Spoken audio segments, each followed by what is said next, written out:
মামুনুল হক বাইতুল মোকাররমের দক্ষিণ গেটে প্রকাশ্যে হুঙ্কার দিয়ে বক্তব্য দিয়েছে, বাবুনগরী চট্টগ্রামে প্রকাশ্যে হুমকি দিয়ে বক্তব্য দিয়েছে। এর জন্য দূরবীন লাগিয়ে মামুনুল হক এবং বাবুনগরীকে খোঁজা লাগবে না। ডিজিটাল সমাজে এইটার প্রত্যেকটা ঘরে ঘরে এটা এই ভাষণ আছে।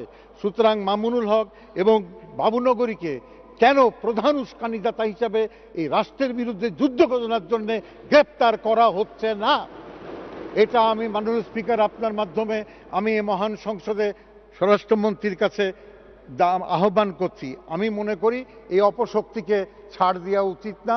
মনে রাখবেন যে বিএনপি সমর্থন করছে। বিএনপি কি?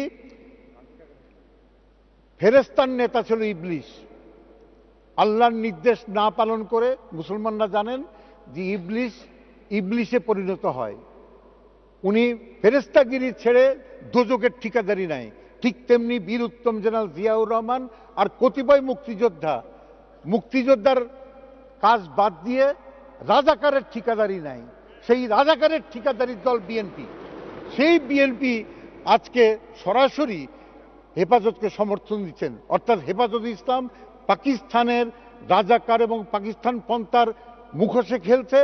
বিএনপির ভাড়াটে খেলোয়াড়, এটা রাষ্ট্রের জন্য হুমকি।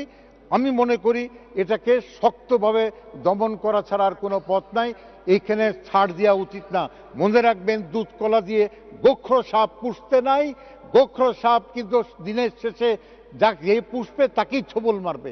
আমি এই সতর্কবাণী উচ্চারণ করে আমি আহ্বান জানাবো স্বরাষ্ট্রমন্ত্রী মহোদয়কে যে আপনি আর রাগঢাক না করে মামুনুল হকের নাম উচ্চারণ করেন বলিষ্ঠভাবে, বাবুনগরীদের উস্কানিদাতাদের গ্রেপ্তার করেন, কারাগারে নিক্ষেপ করেন এবং জঙ্গি যেভাবে দমন করেছেন সফলভাবে, সেইভাবে আপনার সক্ষমতা আছে, যোগ্যতা আছে, আপনি দমন করেন, রাষ্ট্রকে নিরাপদ করেন। মাননীয় স্পিকার, আপনাকে ধন্যবাদ।